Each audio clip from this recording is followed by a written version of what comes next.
Alright, it has been a few days since we have put together content. I might be the only one in the industry really enjoying the MLB All-Star break. In full disclosure, I wish it was the MLB end of the season break, but that's not where we're at right now. What we are here to talk about today is CFL DFS.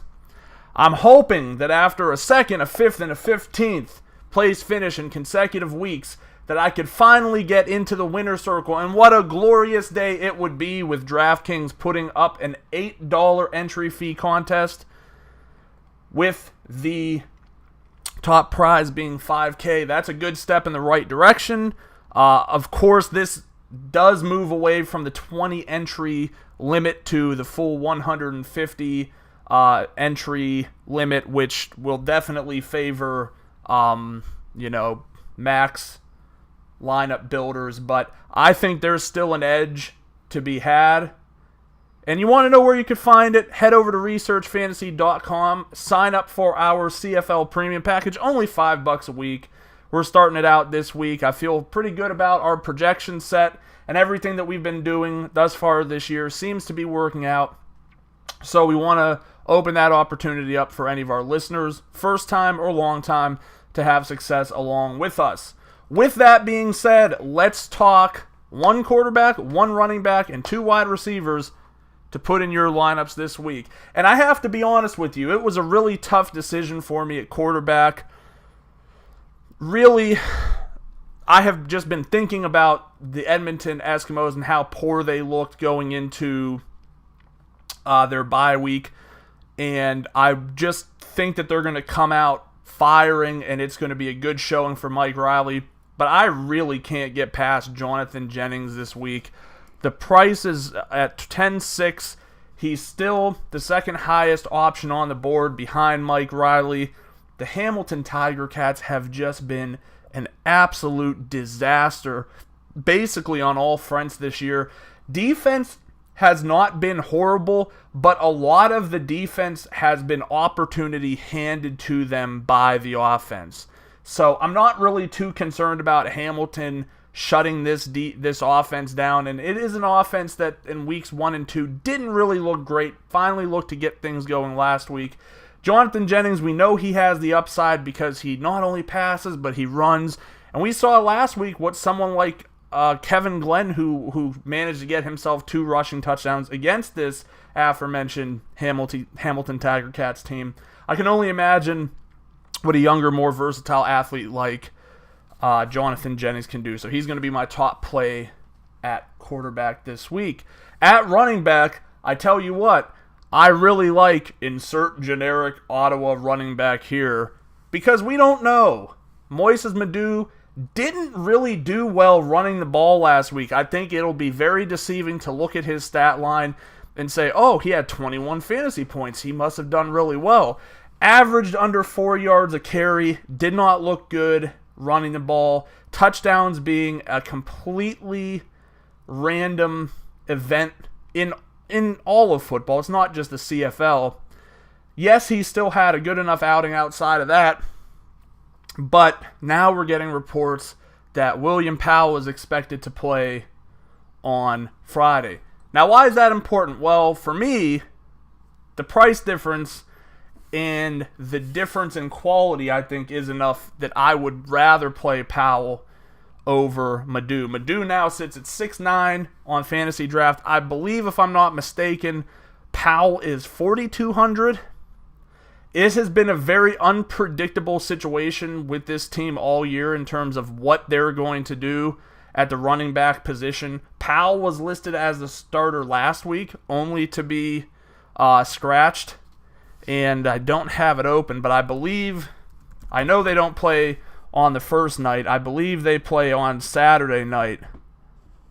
No, they do play Friday, the late game on Friday. So we should have some idea before the Calgary-Montreal game starts off. But really, there's some appeal, I think, to both Andrew Harris and...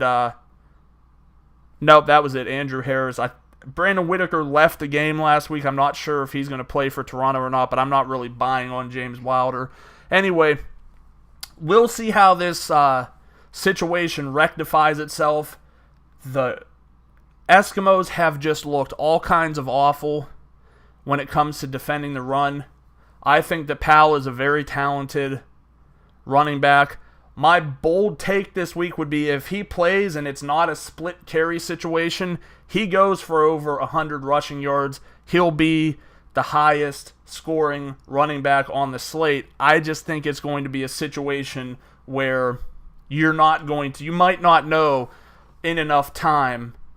And a lot of people in DFS, they don't want to sit around and wait for the news. They'd rather just say, you know what, forget it. I'm going to drop Jeremiah Johnson, who's been an absolute stud. I'm going to drop Andrew Harris, who has looked phenomenal. Heck, I can even drop Tyrell Sutton, who's been pretty much the most consistent option Montreal's had for the same price as Madu. So why really sit and kind of percolate over this decision? When that type of opportunity presents itself, folks, that's where you make money. Absolutely is. If you're willing to sit around and waste your Friday night like I definitely will be doing, you can make a lot of money off of people who might be scared. So watch this situation. We'll have all kinds of coverage of it. Well, as much coverage as someone can have where there's no video at researchfantasy.com in our premium section. So really like the upside there. Where do you want to go at wide receiver? Well, I'm sticking to one game this week, and I'm going to look at both sides of the game. First off, I got to say that I didn't play Emmanuel Arceneaux in my cash games last week, which ended up being a heartbreaker. Not because I didn't play Arceneaux, we'll get to why momentarily, but I did have him in that 15th place lineup. And if he had got the 2 touchdowns that he should have ended up with, I don't think that it was going to work out that I would have won, but I would have been probably another top 3 finish. One of them hit the goalpost. Quite frankly, I don't remember what happened to the other one. I don't know if it was a pass interference or something like that, but this guy's due. And it just so happens that Arceneaux has one of the more favorable matchups on the slate. His price has come down a little bit, $200 here, $300 there. It all makes a big difference. I think that Arceneaux is finally going to do 2 things. He's going to cross the 100-yard marker. He's going to get himself a touchdown. And against this Hamilton team who's been giving up some pretty big plays, I would not be surprised if he makes more than one trip to the end zone. So for me, even though he was my favorite play in week 1 and he absolutely let me down and everyone else who played him, I'm going back to the well this week. Things aren't going to continue this way for BC. That variance with hitting the goalposts and stuff will not repeat itself. Emmanuel Arceneaux, one of my favorite plays.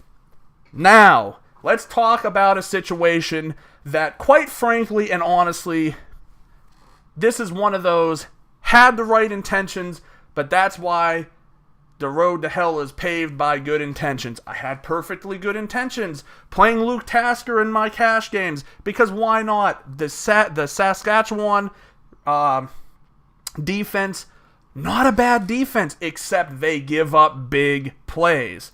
So here I am thinking to myself, I think that Zach Collaros and this Hamilton offense can take advantage of that. I think that Saskatchewan will give them just enough opportunity to shoot themselves in the foot, and we'll see Luke Tasker get himself into the end zone. In my head, I'm saying 7 receptions, 77 yards, like week 1, is not out of the realm of potential. Add into that a touchdown. Now you're looking at a guy with a 23 or 24 point floor, and he makes an excellent play, because this is one of the best receivers in all of the CFL. Let's not get things twisted. Well, let's talk about what actually happened. What actually happened is the Hamilton offensive line is not able to keep their quarterback standing, and even when the quarterback is standing, he isn't making the best decisions with what he has. I will be damned if Luke Tasker didn't finish with 0 catches for 0 yards and 0 touchdowns. Now, folks, there's an element of risk when we play anybody in daily fantasy. But to have one of the top receivers in the game put up no fantasy points is just, I can't even fathom how that happened. I mean, 2 catches for 34 yards makes sense to me. You know, everyone's getting in the action. But here we have one of the best receivers in the league, couldn't get a ball, couldn't get anything to work out for him this week. Well, fortunately, I'm not so sold on the BC defense. I think they're going to be a popular play, and I don't entirely disagree with it against Hamilton because, Lord have mercy, they just couldn't get anything done. But Luke Tasker lost $3K in price. He went from, I think it was basically, last week it would have been Arceneaux, Chris Williams, who's injured, Dressler, and then Tasker. So he went from the 4th highest priced wide receiver to chump change because one of his stat lines is empty. And I'm sorry, I know that I may be a sucker. I might be putting my chips on the wrong horse.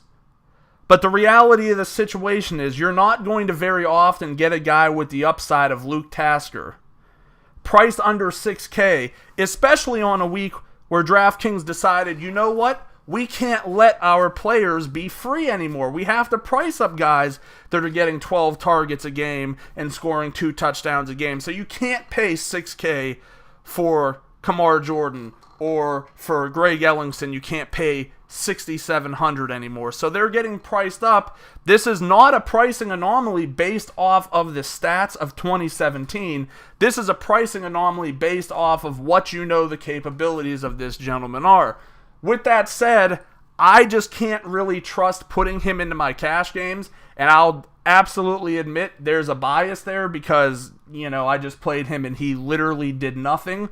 But I don't blame you if you do it. And in your tournament games, this is a guy that has just about as much upside as anyone else on the slate. So I would take advantage of the pricing discrepancy between him and some of the other guys. He has a pretty strong matchup himself this week. And you have to remember, guys in the CFL, just like in the NFL, move around. Like, a Z guy is not always going to play at Z. He may be at Y sometimes. He might not be in front of the same defender. So I think on a whole, he's got an excellent opportunity for himself this week. That will wrap it up for me. 4 of our favorite tournament options: Jonathon Jennings, whoever's carrying the ball in Ottawa, Emmanuel, Arceneaux, Luke Tasker. Thanks for watching. Like I said, make sure to check out our premium package over at researchfantasy.com. We will be adding our features Tuesday and Wednesdays every week. Just $5. $5 a week, not too much to ask. You should be able to make that back rather easily. Subscribe to our YouTube channel below. Like us on Facebook at Research Fantasy. Follow us on Twitter at Research and Win. And join us again tomorrow.